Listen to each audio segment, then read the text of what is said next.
Dans la masse de papiers, documents, mémoires, extraits de journaux, pièces de justice dont je dispose relativement au mystère de la chambre jaune, se trouve un morceau des plus intéressants. C'est la narration du fameux interrogatoire des intéressés qui eut lieu, cet après-midi-là, dans le laboratoire du professeur Stangerson, devant le chef de la sûreté. Cette narration est due à la plume de M. Maleine, le greffier, qui, tout comme le juge d'instruction, faisait à ses moments perdus de la littérature.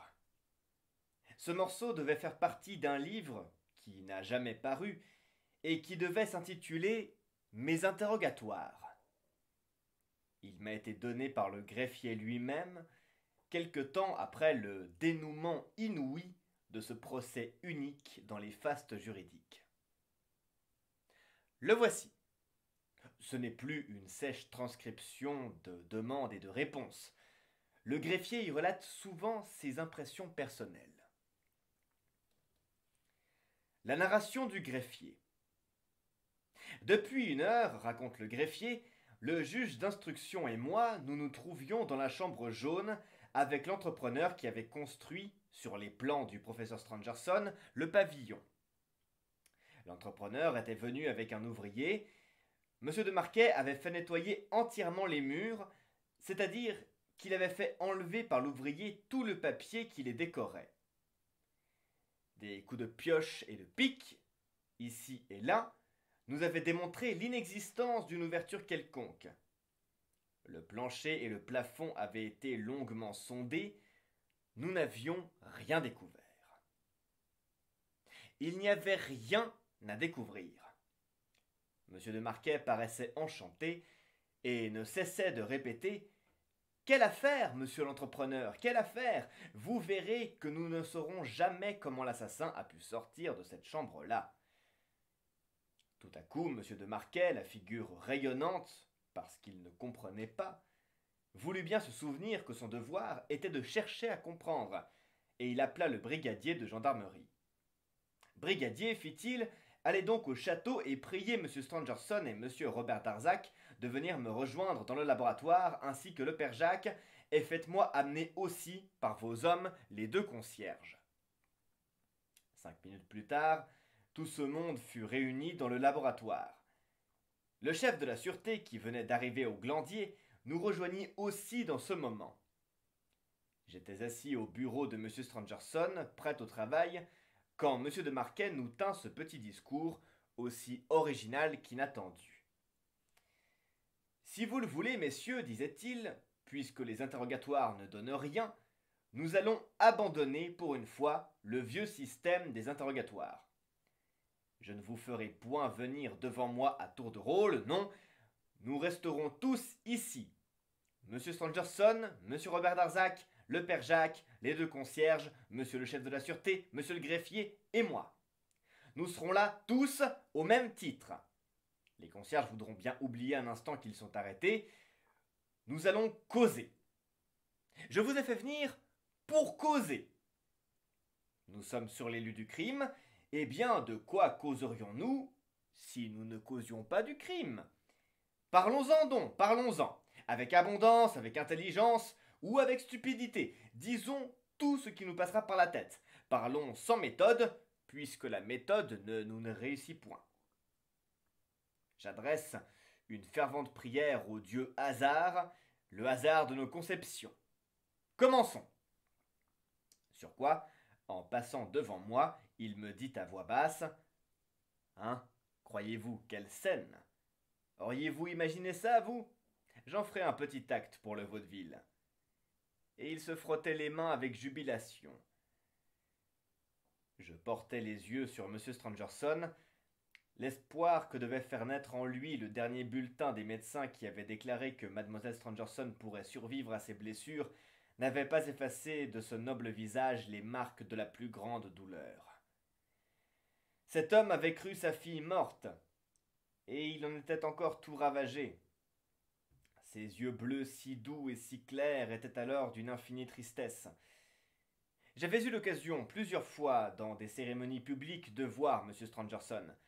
J'avais été de l'abord frappé par son regard, si pur qu'il semblait celui d'un enfant, regard de rêve, regard sublime et immatériel de l'inventeur ou du fou. Dans ces cérémonies, derrière lui ou à ses côtés, on voyait toujours sa fille, car ils ne se quittaient jamais, disait-on, partageant les mêmes travaux depuis de longues années.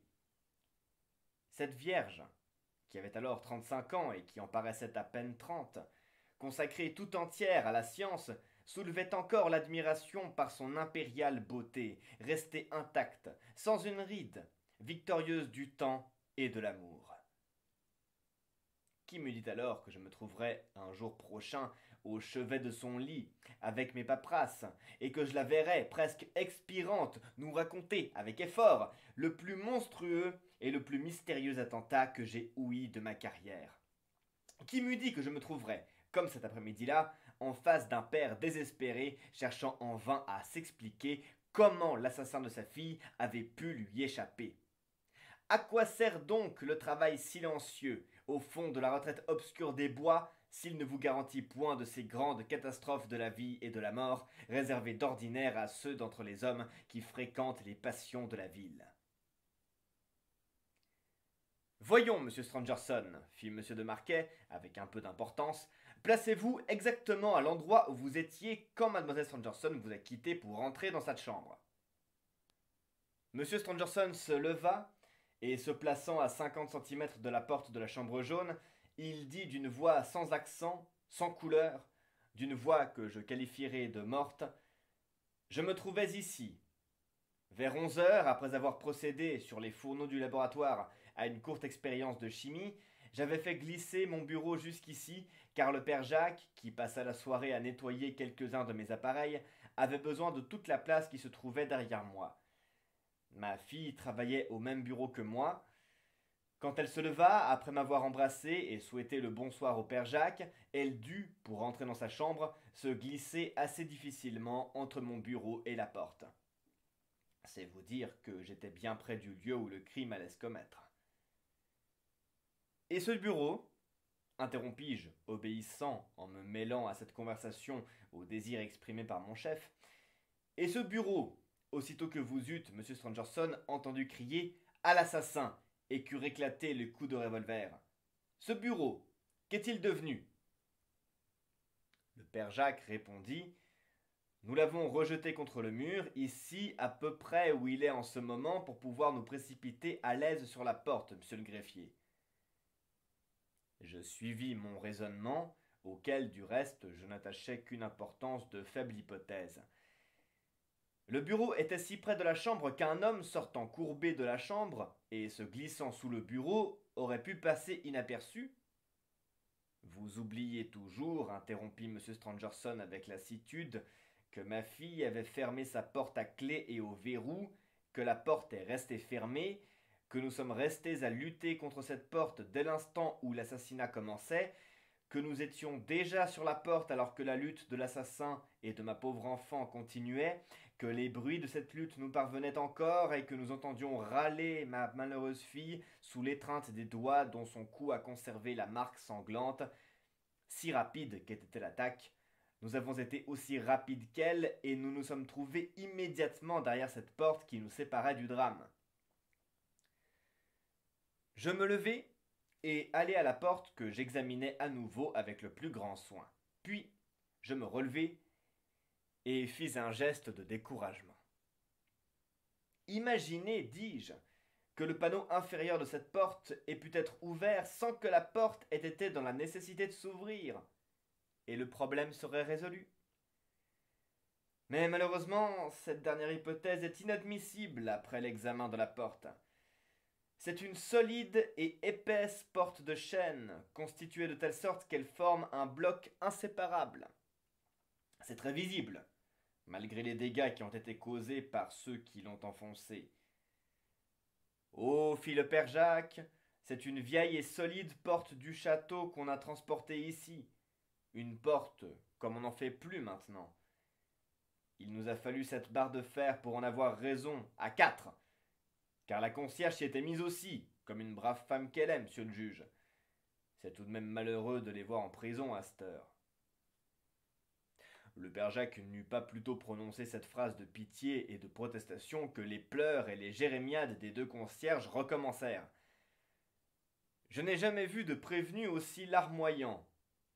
J'en étais profondément dégoûté.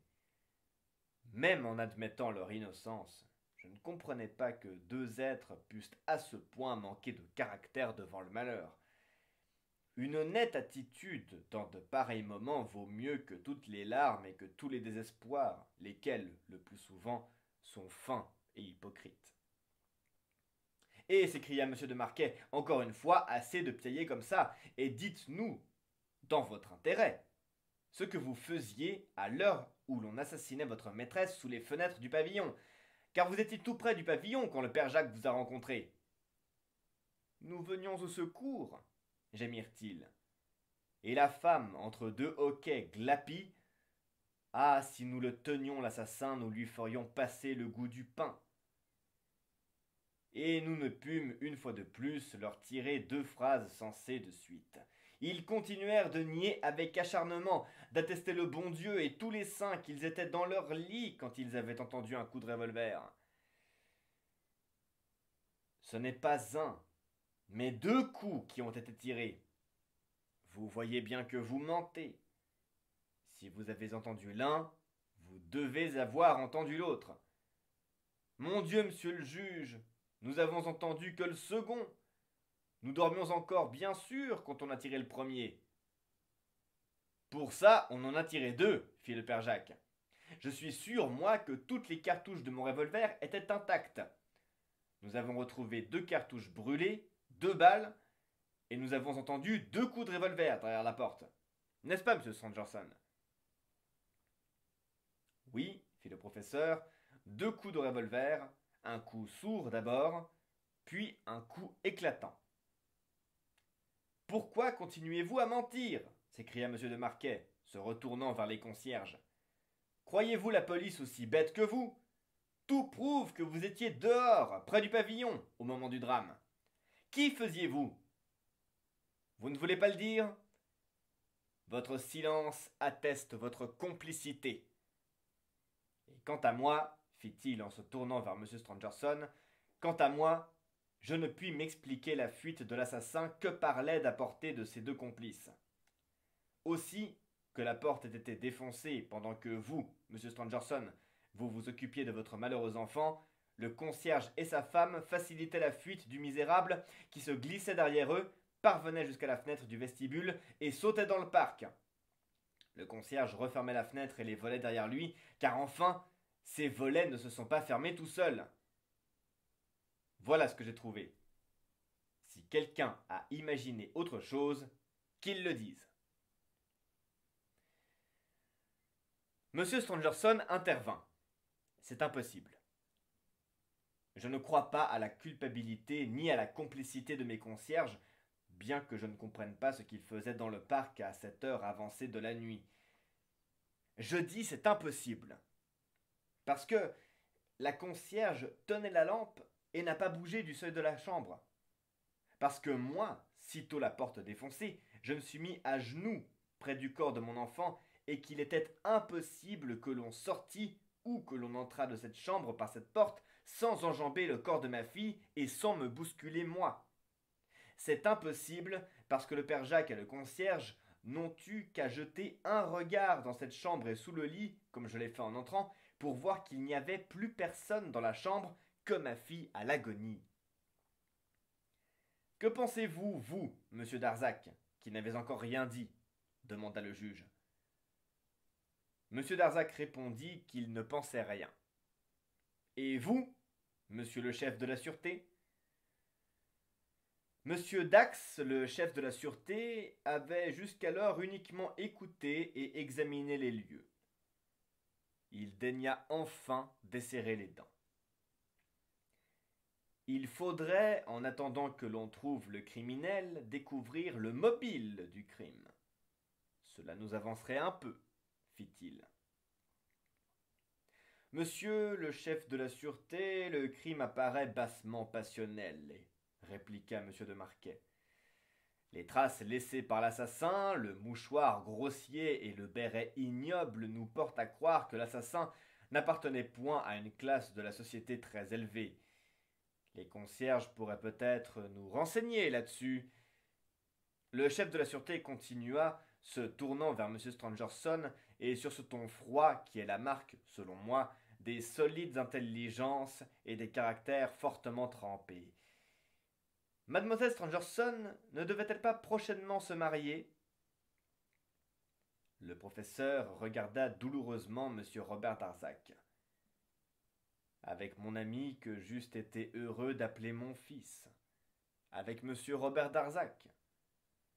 Mademoiselle Stangerson va beaucoup mieux et se remettra rapidement de ses blessures. C'est un mariage simplement retardé, n'est-ce pas, monsieur? Insista le chef de la sûreté. Je l'espère. Comment? Vous n'en êtes pas sûr? Monsieur Stangerson se tut. Monsieur Robert Darzac parut agité. Ce que je vis à un tremblement de sa main sur sa chaîne de montre, car rien ne m'échappe. Monsieur Dax tout sauta, comme faisait monsieur de Marquet quand il était embarrassé. Vous comprendrez, monsieur Stangerson, dit-il, que, dans une affaire aussi embrouillée, nous ne pouvons rien négliger, que nous devons tout savoir, même la plus petite, la plus futile chose se rapportant à la victime, le renseignement en apparence le plus insignifiant. Qu'est-ce donc qui vous a fait croire que, dans la quasi-certitude où nous sommes maintenant que mademoiselle Stangerson vivra, ce mariage pourra ne pas avoir lieu? Vous avez dit « j'espère ». Cette espérance m'apparaît comme un doute. Pourquoi doutez-vous? M. Stangerson fit un visible effort sur lui-même. Oui, monsieur, finit-il par dire, vous avez raison. Il vaut mieux que vous sachiez une chose qui semblerait avoir de l'importance si je vous la cachais. Monsieur Robert Darzac sera, du reste, de mon avis. Monsieur Darzac, dont la pâleur à ce moment me parut tout à fait anormale, fit signe qu'il était de l'avis du professeur. Pour moi, si monsieur Darzac ne répondait que par signe, c'est qu'il était incapable de prononcer un mot.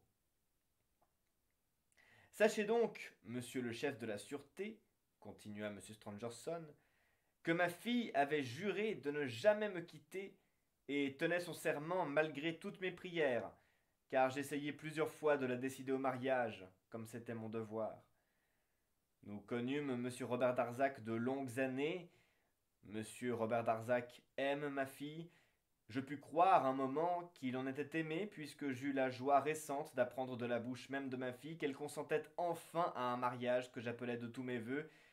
Je suis d'un grand âge, monsieur, et ce fut une heure bénie que celle où je connus enfin qu'après moi, mademoiselle Stangerson aurait à ses côtés pour l'aimer et continuer nos travaux communs, un être que j'aime et que j'estime pour son grand cœur et pour sa science.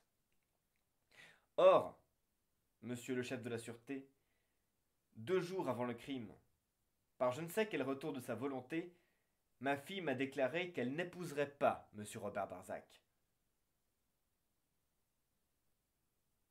Il y eut ici un silence pesant. La minute était grave. M. Dax reprit. Et mademoiselle Stangerson ne vous a donné aucune explication? Ne vous a point dit pour quel motif? Elle m'a dit qu'elle était trop vieille maintenant pour se marier, qu'elle avait attendu trop longtemps, qu'elle avait bien réfléchi, qu'elle estimait même et qu'elle aimait M. Robert Darzac, mais qu'il valait mieux que les choses en restassent là, que l'on continuerait le passé, qu'elle serait heureuse même de voir les liens de pure amitié qui nous attachaient à M. Robert Darzac nous unir d'une façon encore plus étroite, mais qu'il fût bien entendu qu'on ne lui parlerait jamais plus de mariage. Voilà qui est étrange, murmura M. Dax. Étrange, répéta M. de Marquet. M. Stangerson, avec un pâle et glacé sourire, dit « Ce n'est point de ce côté, monsieur, que vous trouverez le mobile du crime. » M. Dax. « En tout cas, fit-il d'une voix impatiente, le mobile n'est pas le vol. »« Oh, nous en sommes sûrs !» s'écria le juge d'instruction. À ce moment, la porte du laboratoire s'ouvrit et le brigadier de gendarmerie apporta une carte au juge d'instruction. M. de Marquet lut et poussa une sourde exclamation, puis « Ah, voilà qui est trop fort !»« Qu'est-ce » demanda le chef de la sûreté. « La carte d'un petit reporter de l'époque, M. Joseph Rouletabille. Et ces mots, l'un des mobiles du crime a été le vol !» Le chef de la sûreté sourit. « Ah ah, le jeune Rouletabille. J'en ai déjà entendu parler. Il passe pour ingénieux. Faites-le donc entrer, monsieur le juge d'instruction. » Et l'on fit entrer monsieur Joseph Rouletabille. J'avais fait sa connaissance dans le train qui nous avait amenés ce matin-là à Épinay-sur-Orge. Il s'était introduit presque malgré moi dans notre compartiment, et j'aime mieux dire tout de suite que ses manières et sa désinvolture et la prétention qu'il semblait avoir de comprendre quelque chose dans une affaire où la justice ne comprenait rien me l'avaient fait prendre en grippe. Je n'aime point les journalistes. Ce sont des esprits brouillons et entreprenants qu'il faut fuir comme la peste. Cette sorte de gens se croient tout permis et ne respectent rien. Quand on a eu le malheur de leur accorder quoi que ce soit et de se laisser approcher par eux, on est tout de suite débordé, et il n'est point d'ennui que l'on ne doive redouter. Celui-ci paraissait une vingtaine d'années à peine, et le toupet avec lequel il avait osé nous interroger et discuter avec nous me l'avait rendu particulièrement odieux. Du reste, il avait une façon de s'exprimer qui attestait qu'il se moquait outrageusement de nous. Je sais bien que le journal L'Époque est un organe influent avec lequel il faut savoir composer, mais encore ce journal ferait bien de ne point prendre ses rédacteurs à la mamelle. Monsieur Joseph Rouletabille entra donc dans le laboratoire, nous salua, et attendit que M. de Marquet lui demandât de s'expliquer. « Vous prétendez, monsieur, dit celui-ci, que vous connaissez le mobile du crime et que ce mobile, contre toute évidence, serait le vol. »« Non, monsieur le juge d'instruction, je n'ai point prétendu cela. Je ne dis pas que le mobile du crime a été le vol, et je ne le crois pas. Alors, que signifie cette carte ? Elle signifie que l'un des mobiles du crime a été le vol. Qu'est-ce qui vous a renseigné ? Ceci, si vous voulez bien m'accompagner. » Et le jeune homme nous pria de le suivre dans le vestibule, ce que nous fîmes. Là, il se dirigea du côté du lavatory et pria monsieur le juge d'instruction de se mettre à genoux à côté de lui. Ce lavatory recevait du jour par sa porte vitrée, et quand la porte était ouverte, la lumière qui y pénétrait était suffisante pour l'éclairer parfaitement. M. de Marquet et M. Joseph Rouletabille s'agenouillèrent sur le seuil. Le jeune homme montrait un endroit de la dalle. « Les dalles du lavatory n'ont point été lavées par le père Jacques, fit-il, depuis un certain temps. Cela se voit à la couche de poussière qui les recouvre. Or, voyez, à cet endroit, la marque de 2 larges semelles et de cette cendre noire qui accompagne partout les pas de l'assassin. Cette cendre n'est point autre chose que la poussière de charbon qui couvre le sentier que l'on doit traverser pour venir directement, à travers la forêt, d'Épinay au Glandier. Vous savez qu'à cet endroit il y a un petit hameau de charbonniers et qu'on y fabrique du charbon de bois en grande quantité. Voilà ce qu'a dû faire l'assassin. Il a pénétré ici l'après-midi, quand il n'y eut plus personne au pavillon, et il a perpétré son vol. » « Mais quel vol ? Où voyez-vous le vol ? Qui vous prouve le vol ? » nous écriâmes-nous tous en même temps. « Ce qui m'a mis sur la trace du vol, continua le journaliste, c'est ceci, interrompit M. de Marquet, toujours à genoux. Évidemment, fit M. Rouletabille. Et M. de Marquet expliqua qu'il y avait en effet, sur la poussière des dalles, à côté de la trace des 2 semelles, l'empreinte fraîche d'un lourd paquet rectangulaire et qu'il était facile de distinguer la marque des ficelles qui l'enserraient. Mais vous êtes donc venu ici, monsieur Rouletabille? J'avais pourtant ordonné au père Jacques de ne laisser rentrer personne. Il avait la garde du pavillon. Ne grondez pas le père Jacques. Je suis venu ici avec monsieur Robert Darzac. Ah, vraiment, s'exclama monsieur de Marquet, mécontent, et jetant un regard de côté à monsieur Darzac, lequel restait toujours silencieux. Quand j'ai vu la trace du paquet à côté de l'empreinte des semelles, je n'ai plus douté du vol, reprit monsieur Rouletabille. Le voleur n'était pas venu avec un paquet. Il avait fait ici ce paquet, avec les objets volés sans doute, et il l'avait déposé dans ce coin dans le dessein de l'y reprendre au moment de sa fuite. Il avait déposé aussi, à côté de son paquet, ses lourdes chaussures, car, regardez, aucune trace de pas ne conduit à ces chaussures, et les semelles sont à côté l'une de l'autre, comme des semelles au repos et vides de leurs pieds. Ainsi comprendrait-on que l'assassin, quand il s'enfuit de la chambre jaune, n'a laissé aucune trace de ses pas dans le laboratoire ni dans le vestibule. Après avoir pénétré avec ses chaussures dans la chambre jaune, il les y a défaites, sans doute parce qu'elles le gênaient ou parce qu'il voulait faire le moins de bruit possible. La marque de son passage allé à travers le vestibule et le laboratoire a été effacée par le lavage subséquent du père Jacques, ce qui nous mène à faire entrer l'assassin dans le pavillon par la fenêtre ouverte du vestibule lors de la première absence du père Jacques, avant le lavage qui a eu lieu à 5h30. L'assassin, après qu'il eut défait ses chaussures, qui certainement le gênaient, les a portées à la main dans le lavatory et les y a déposées du seuil, car sur la poussière du lavatory, il n'y a pas trace de pieds nus ou enfermés dans des chaussettes, ou encore dans d'autres chaussures. Il a donc déposé ses chaussures à côté de son paquet. Le vol était déjà, à ce moment-là, accompli.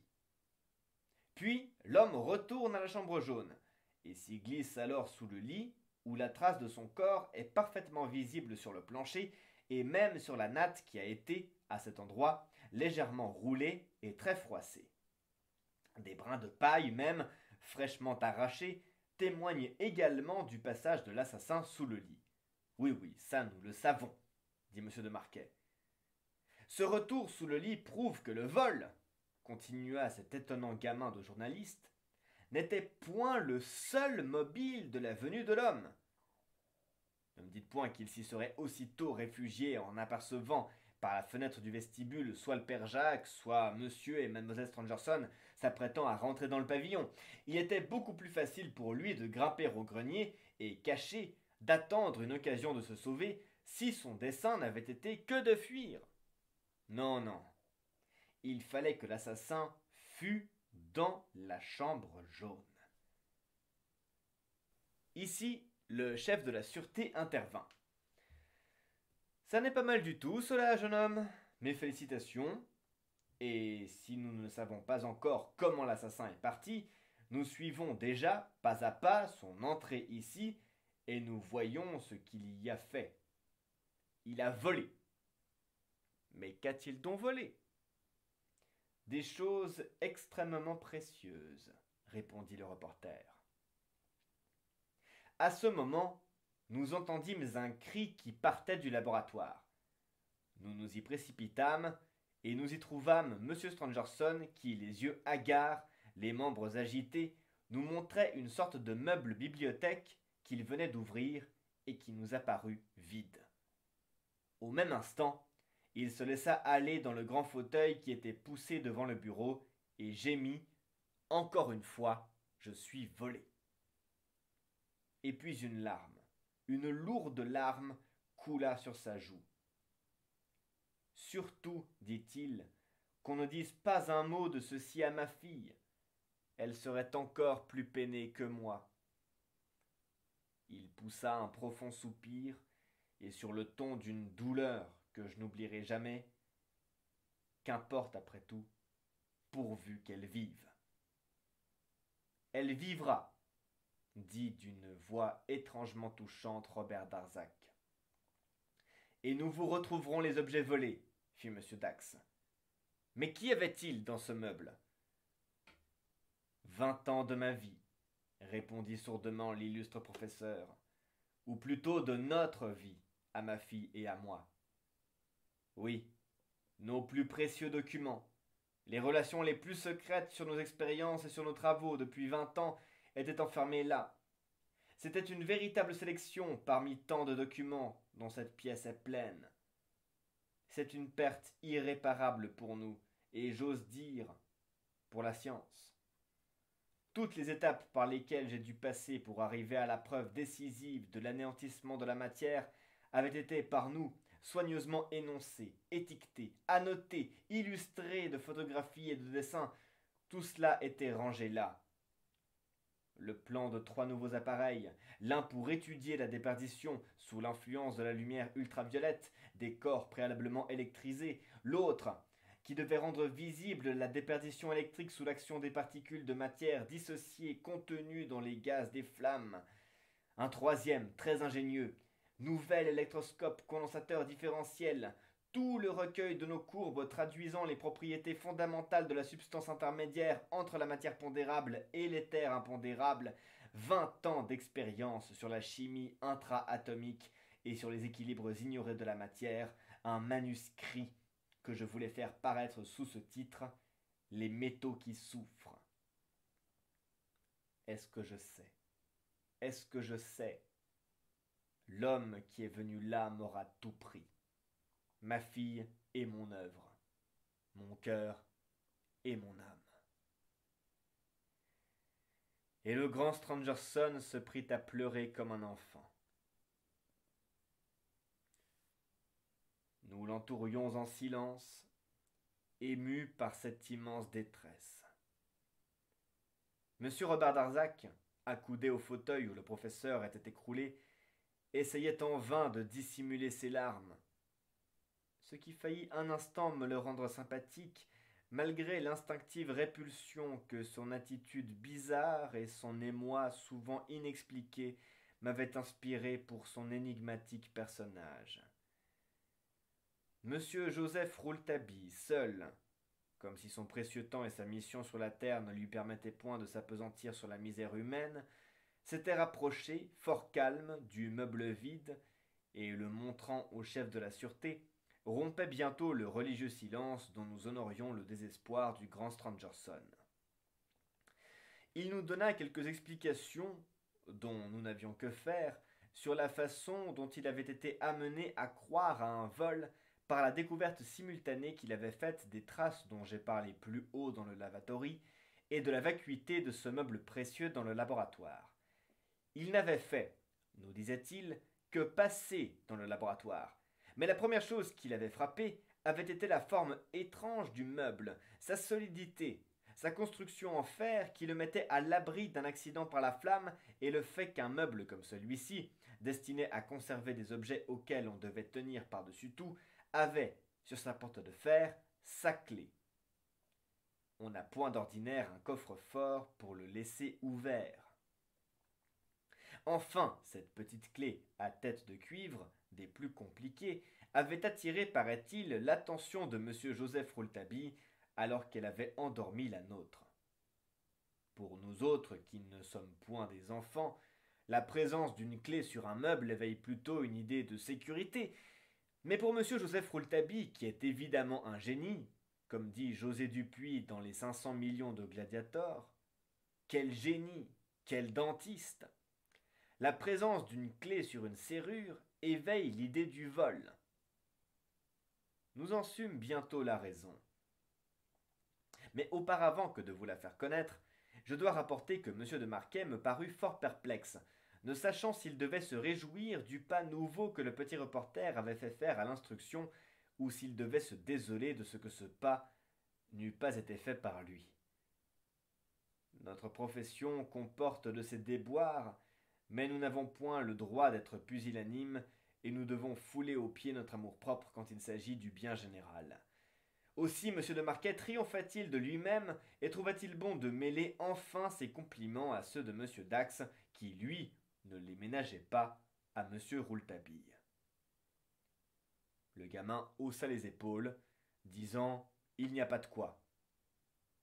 Je lui aurais flanqué une gifle avec satisfaction, surtout dans le moment qu'il ajouta « Vous feriez bien, monsieur, de demander à M. Stangerson qui avait la garde ordinaire de cette clé. » « Ma fille, » répondit M. Stangerson, « et cette clé ne la quittait jamais. » « Ah, mais voilà qui change l'aspect des choses et qui ne correspond plus avec la conception de M. Rouletabille, s'écria M. de Marquet.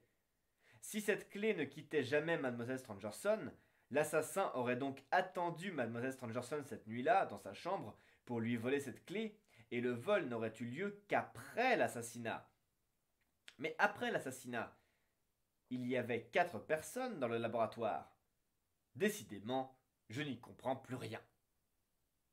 Et M. de Marquet répéta avec une rage désespérée, qui devait être pour lui le comble de l'ivresse, car je ne sais si j'ai déjà dit qu'il n'était jamais aussi heureux que lorsqu'il ne comprenait pas.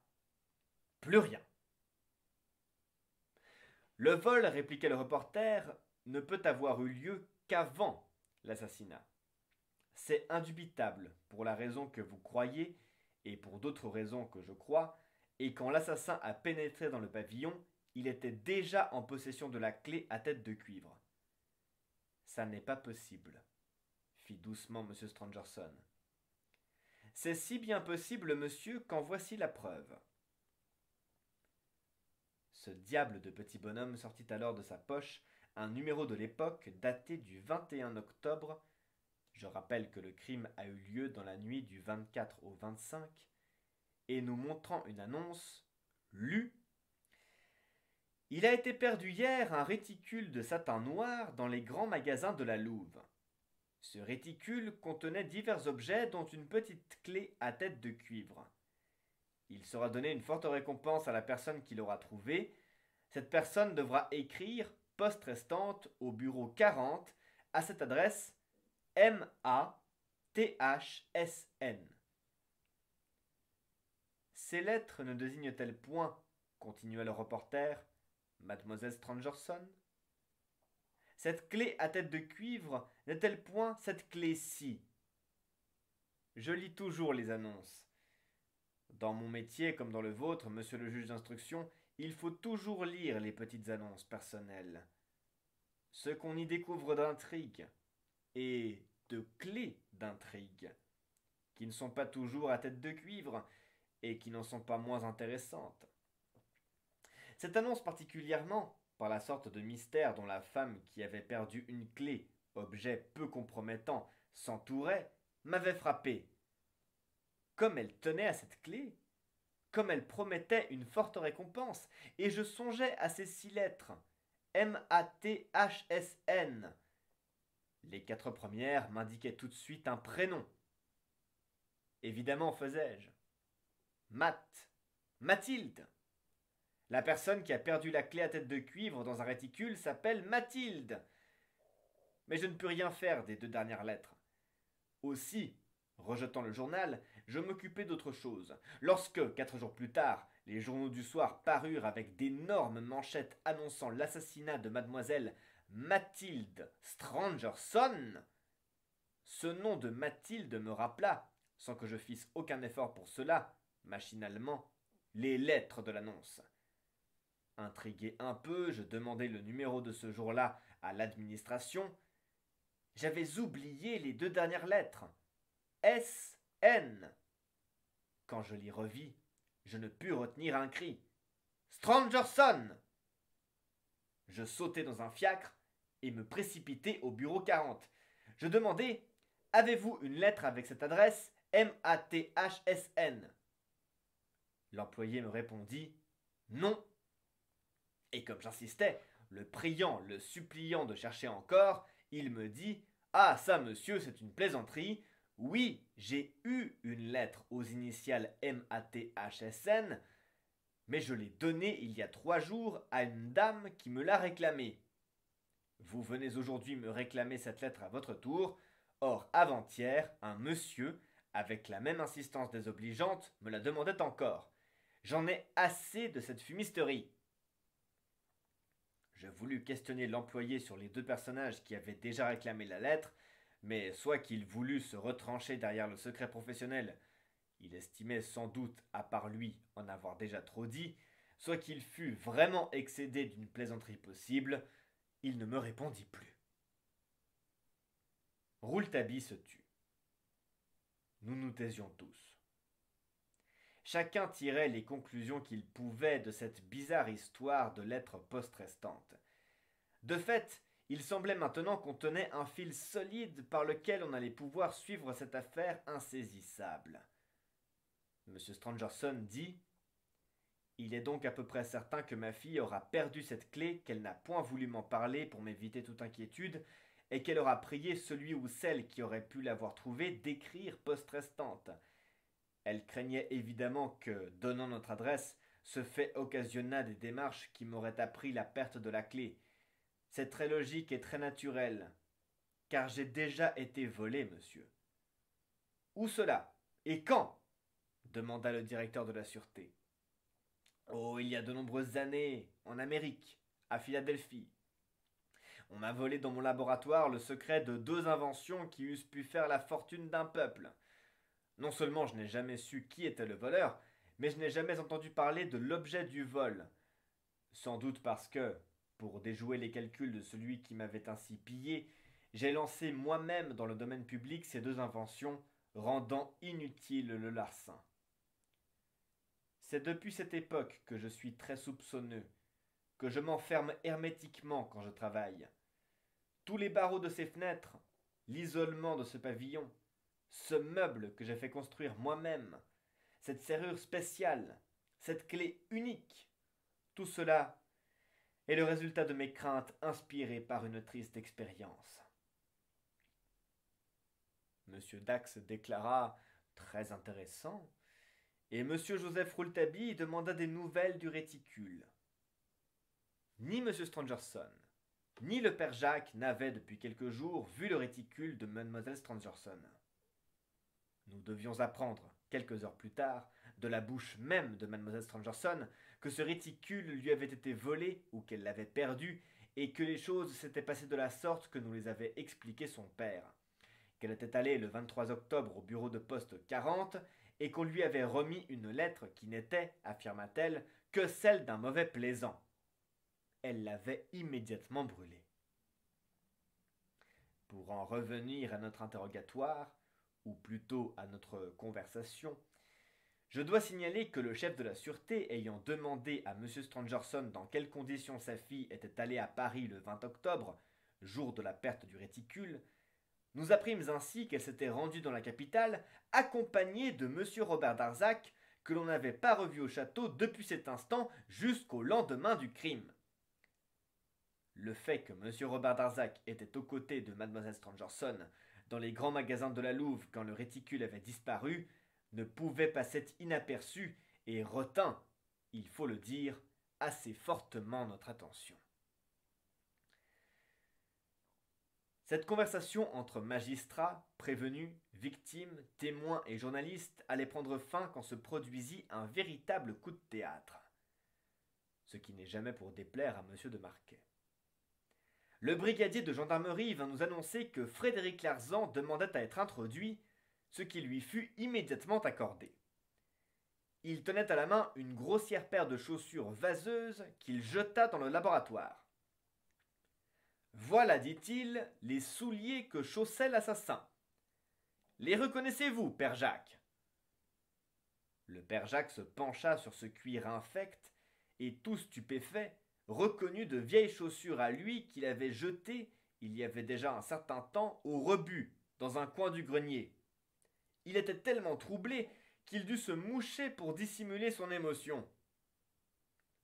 Alors, montrant le mouchoir dont se servait le père Jacques, Frédéric Larsan dit « Voilà un mouchoir qui ressemble étonnamment à celui qu'on a trouvé dans la chambre jaune. »« Ah, je le sais ben, » fit le père Jacques en tremblant. « Ils sont quasiment pareils. » Enfin, continua Frédéric Larsan, le vieux béret basque trouvé également dans la chambre jaune aurait pu autrefois coiffer le chef du père Jacques.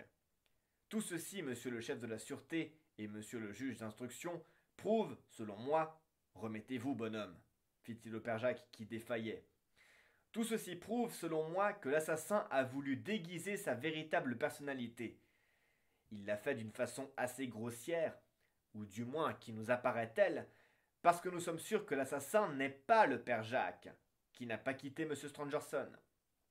Mais imaginez que M. Stangerson, ce soir-là, n'ait pas prolongé sa veille, qu'après avoir quitté sa fille, il ait regagné le château, que Mademoiselle Stangerson ait été assassinée alors qu'il n'y avait plus personne dans le laboratoire et que le père Jacques dormait dans son grenier. Il n'aurait fait de doute pour personne que le père Jacques était l'assassin. Celui-ci ne doit son salut qu'à ce que le drame a éclaté trop tôt, l'assassin ayant cru, sans doute, à cause du silence qui régnait à côté, que le laboratoire était vide et que le moment d'agir était venu. L'homme qui a pu s'introduire si mystérieusement ici et prendre de telles précautions contre le père Jacques était, à n'en pas douter, un familier de la maison. À quelle heure exactement s'est-il introduit ici? Dans l'après-midi? Dans la soirée? Je ne saurais dire. Un être aussi familier des choses et des gens de ce pavillon a dû pénétrer dans la chambre jaune à son heure. Il n'a pu cependant y entrer quand il y avait du monde dans le laboratoire, s'écria M. de Marquet. Qu'en savons-nous, je vous prie? Répliqua Larsan. Il y a eu le dîner dans le laboratoire, le va-et-vient du service. Il y a eu une expérience de chimie qui a pu tenir entre 10 et 11 heures, M. Stangerson, sa fille et le père Jacques autour des fourneaux, dans ce coin de la haute cheminée. Qui me dit que l'assassin, un familier, n'a pas profité de ce moment pour se glisser dans la chambre jaune après avoir, dans le lavatory, retiré ses souliers? C'est bien improbable, fit M. Stangerson. Sans doute, mais ce n'est pas impossible. Aussi, je n'affirme rien. Quant à sa sortie, c'est autre chose. Comment a-t-il pu s'enfuir? Le plus naturellement du monde. Un instant, Frédéric Larsan se tut. Cet instant nous parut bien long. Nous attendions qu'il parlât avec une fièvre bien compréhensible. Je ne suis pas entré dans la chambre jaune, reprit Frédéric Larsan, mais j'imagine que vous avez acquis la preuve qu'on ne pouvait en sortir que par la porte. C'est par la porte que l'assassin est sorti. Or, puisqu'il est impossible qu'il en soit autrement, c'est que cela est. Il a commis le crime et il est sorti par la porte. À quel moment? Au moment où cela lui a été le plus facile, au moment où cela devient le plus explicable, tellement explicable qu'il ne saurait y avoir d'autre explication. Examinons donc les moments qui ont suivi le crime. Il y a le premier moment, pendant lequel se trouvent, devant la porte, prêts à lui barrer le chemin, M. Stangerson et le père Jacques. Et il y a le second moment, pendant lequel, le père Jacques étant un instant absent, M. Stangerson se retrouve tout seul devant la porte. Il y a le troisième moment, pendant lequel M. Stangerson est rejoint par le concierge. Il y a le quatrième moment, pendant lequel se trouvent devant la porte M. Stangerson, le concierge, sa femme et le père Jacques. Il y a le cinquième moment, pendant lequel la porte est défoncée et la chambre jaune envahie. Le moment où la fuite est le plus explicable est le moment même où il y a le moins de personnes devant la porte. Il y a un moment où il n'y en a plus qu'une. C'est celui où M. Stangerson reste seul devant la porte. À moins d'admettre la complicité de silence du père Jacques, et je n'y crois pas, car le père Jacques ne serait pas sorti du pavillon pour aller examiner la fenêtre de la chambre jaune s'il avait vu s'ouvrir la porte et sortir l'assassin. La porte ne s'est donc ouverte que devant M. Stangerson seul, et l'homme est sorti. Ici, nous devons admettre que M. Stangerson avait de puissantes raisons pour ne pas arrêter, ou pour ne pas faire arrêter l'assassin, puisqu'il l'a laissé gagner la fenêtre du vestibule et qu'il a refermé cette fenêtre derrière lui. Ceci fait, comme le père Jacques allait rentrer et qu'il fallait qu'il retrouvât les choses en l'état, Mademoiselle Stangerson, horriblement blessée, a trouvé encore la force, sans doute sur les objurgations de son père, de refermer à nouveau la porte de la chambre jaune à clé et au verrou avant de s'écrouler mourante sur le plancher. Nous ne savons qui a commis le crime. Nous ne savons qui a commis le crime.